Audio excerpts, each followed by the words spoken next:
Hello दोस्तों, welcome to my channel. मैं सनत आप सभी लोगों का स्वागत करता हूं। तो दोस्तों, आज का जो टॉपिक है बहुत ही इम्पोर्टेंट है, क्योंकि ये जो क्वेश्चन है ये सभी कॉम्पिटिटिव एग्जाम में बहुत आता है। और स्ट्रेंथ ऑफ मटेरियल में तो आप 100% लिख के ले लो कि आपको कोई ना कोई कॉम्पिटिटिव एग्जाम में ये मिलेगा ही मिलेगा। तो वो जो टॉपिक है वो है, दिस इज़ द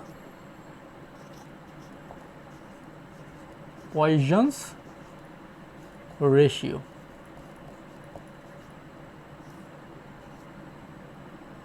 बहुत ही इम्पोर्टेंट है, पॉइजन्स रेशियो बहुत ही इम्पोर्टेंट है।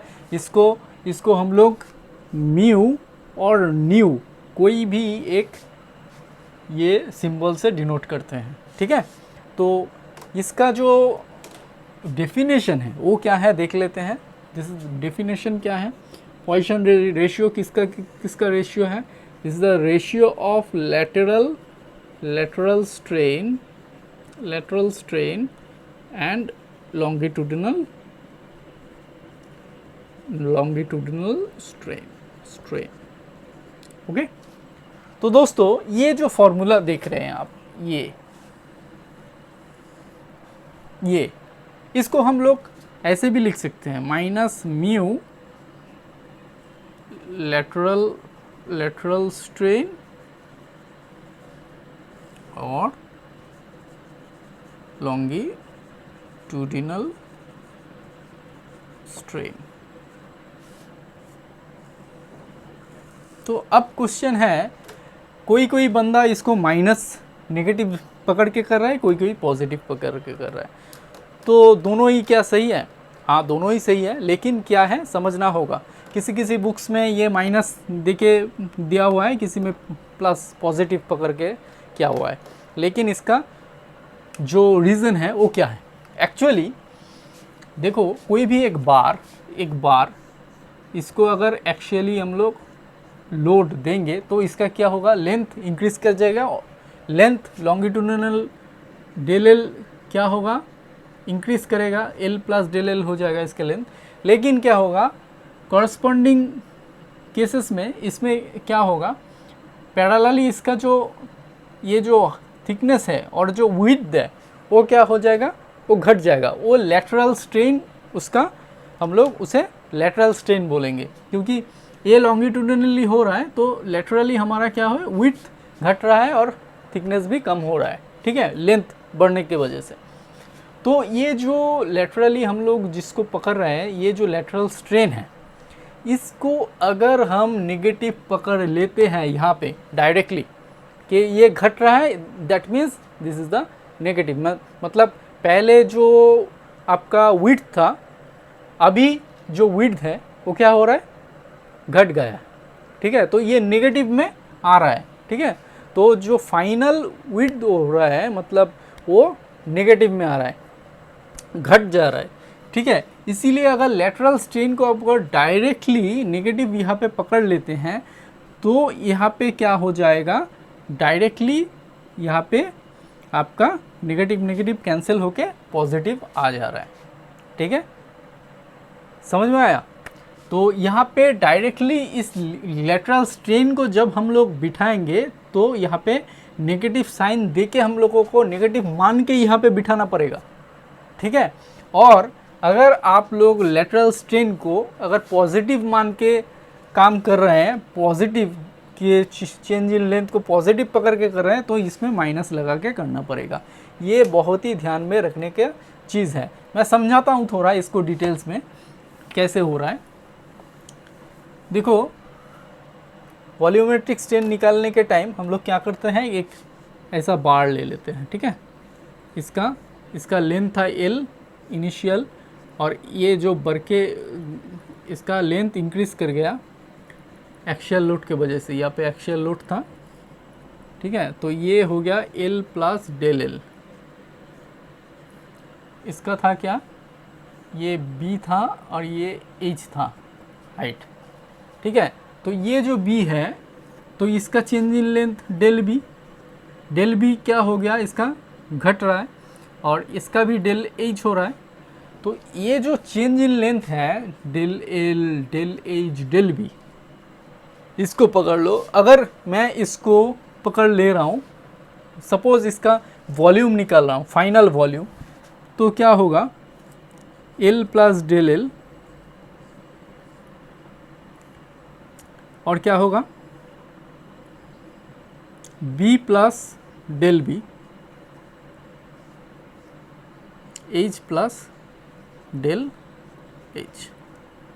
तो दोस्तों यहाँ पे देखो, मैंने यहाँ पे B प्लस डेल बी लिखा है, यहाँ पे पॉजिटिव लिया है, लेकिन क्या है, डेल बी जो है ये घट रहा है, ये घट रहा है, लेकिन मैं यहाँ पे पॉजिटिव ले रहा हूँ, लेकिन यहाँ पे भी हाइट घट रहा है, तो ये एक्चुअली में मैं पॉजिटिव लेके यहाँ पे इसको वैल्यू निकाल रहा हूँ।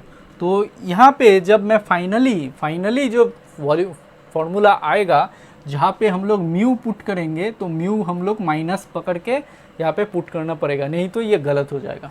समझ में आ रहा है? और कोई अगर इसमें इसको तो मालूम है कि ये घट रहा है, तो कोई अगर इसको माइनस पकड़ के डायरेक्टली कर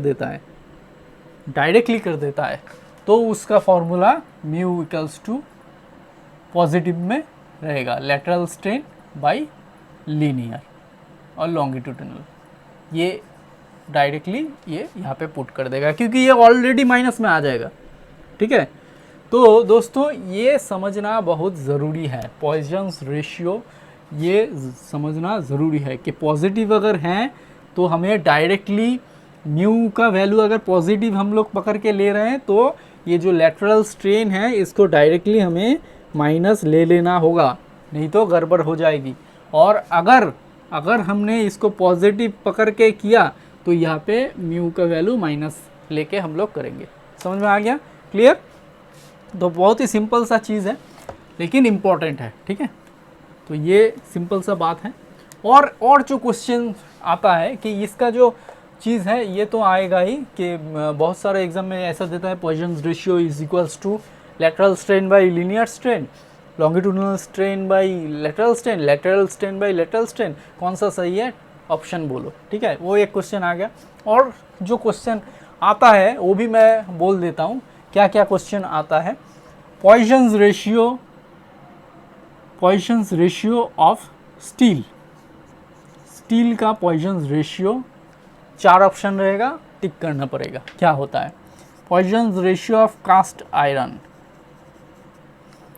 ठीक है, Poisson ratio of aluminium, Poisson's ratio of rubber. ये कॉम्पिटिटिव एग्जाम में मिलेगा ही मिलेगा, कोई भी गवर्नमेंट कॉम्पिटिटिव हो या कुछ भी। ठीक है, तो इसका रेंज क्या होता है, एक्चुअली में इसका रेंज जो होता है, काफ़ी सारे बुक्स में बहुत कुछ दिया हुआ है। ठीक है, तो आप रेंज देख लेना। एक्चुअली में इसका रेंज जो होता है, ये जो रेंज होता है ये 0.25 से लेकर 0.33 तक जाता है। ठीक है, 0.33 तक जाता है। ठीक है, कई सारे बुक्स में ऐसा भी ऑप्शंस आता है कि 0.27, जैसे खुरमी का एक बुक है कॉम्पिटिटिव एग्जाम का, उसमें दिया हुआ है, उसका रेंज यहाँ पे दिया हुआ है 27 से 233। तो ऑप्शन देख लेना पड़ेगा कि क्या दिया हुआ है। ठीक है, दोनों ही करेक्ट है, ऑप्शन जैसे देगा वैसे करना पड़ेगा। ठीक है, और एक्चुअली में देखो यहाँ पे स्टील के लिए, कार्बन स्टील के लिए 0.27 से 0.29 तक होता है। ठीक है, और 0.3 से 0.31 तक ये है, this is for the stainless steel. ये स्टेनलेस स्टील के लिए, स्टेनलेस स्टील, ये वैल्यू स्टेनलेस स्टील के लिए है। ठीक है, ये होता है हमारा, क्या होता है, पॉइजन्स रेशियो का वैल्यू स्टील के लिए। अच्छा, कास्ट आयरन के लिए क्या है, कास्ट आयरन के लिए बहुत सारे बुक्स में दिया हुआ है 0.21 से लेकर 0.25, और बहुत सारे बुक्स में दिया हुआ है 0.23 से लेकर 0.27। दोनों ही करेक्ट है, सिर्फ ऑप्शन देख के चूज़ करना है। एल्यूमिनियम है 0.33 के ऊपर। ठीक है, एल्यूमिनियम का। और रबर का बहुत इंपॉर्टेंट है, दिस इज़ द 0.5। तो दोस्तों ये सारे बहुत इम्पोर्टेंट चीज़ें हैं कॉम्पिटिटिव एग्ज़ाम के लिए, ठीक है, इसको याद करना है, ठीक है। रबर के लिए 0.5 होता है पॉइजन्स रेशियो, एल्यूमिनियम के लिए 0.33 से ऊपर होता है, तो 0.33 और 33 से नीचे तो स्टील हो जाता है, और कास्ट आयरन क्या होता है 0.21, मतलब स्टील के नीचे कास्ट आयरन का पॉइजन्स रेशियो आता है, ठीक है। तो दोस्तों आशा करता हूँ कि आज का ये टॉपिक अच्छा लगा है और समझ में भी आया है। तो दोस्तों चलिए नेक्स्ट मुलाकात होगी दूसरे वीडियो के साथ, तब तक के लिए बाय बाय।